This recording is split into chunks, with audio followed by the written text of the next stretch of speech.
કંટ્રોલમાં રાખવા માટે 3 મેજિકલ બાબતો. એક છે જે આપણે બધા કરી શકીએ કે આપણે ઘરમાં હોઈએ કે બહાર કે ઓફિસમાં આપણે હંમેશા સીડીઓનો ઉપયોગ કરીએ, નહીં કે લિફ્ટનો ઉપયોગ. બીજી વસ્તુ, હંમેશા બને એટલું હરતા ફરતા રહીએ. દર કલાકે 3-3 મિનિટનું વોક કરીએ, જેથી કરીને આપણો જે 10,000 સ્ટેપનો કોટા છે તે આપણે આસાનીથી પૂરો કરી શકીએ અને આપણું વજન કંટ્રોલમાં રહેશે, વધશે જ નહીં. ત્યાર પછી બીજી બાબત કે આપણે ડાયટમાં શું ચેન્જ કરી શકીએ. તો હું તમને એવું નહીં કહેવાની કે તમે ભાત છોડી દો કે તમારી ભાવતી વસ્તુ જેમ કે મીઠાઈ છે એવું છોડી દો, એવું કંઈ નથી કરવાનું. ફક્ત તમે હેલ્ધી, તમે જે ખાઈ રહ્યા છો એમાં થોડું હેલ્ધી ડાયટ એડ કરો. જેમ કે પલાળેલી બદામ છે, 2 અખરોટ છે, એ તમે પલાળીને ખાઈ શકો. દિવસ દરમિયાન કોઈ પણ એક સિઝનલ ફ્રૂટ ખાઈ શકો.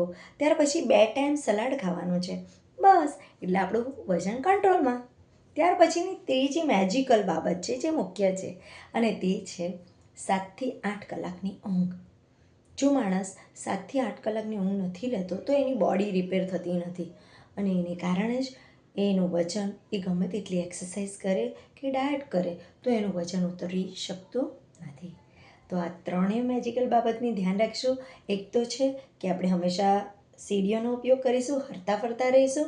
બીજું, ડાયટની અંદર આપણે બદામ, અખરોટ જેવા હેલ્ધી ફૂડ આપણે એડ કરીશું. અને ત્રીજી વસ્તુ, 7થી 8 કલાકની ઊંઘ લઈશું. તો હું માનું છું કે તમે આ જરૂરથી ફોલો કરશો. તો ફરી મળીશું એક નવા વિડીયો સાથે. બાય.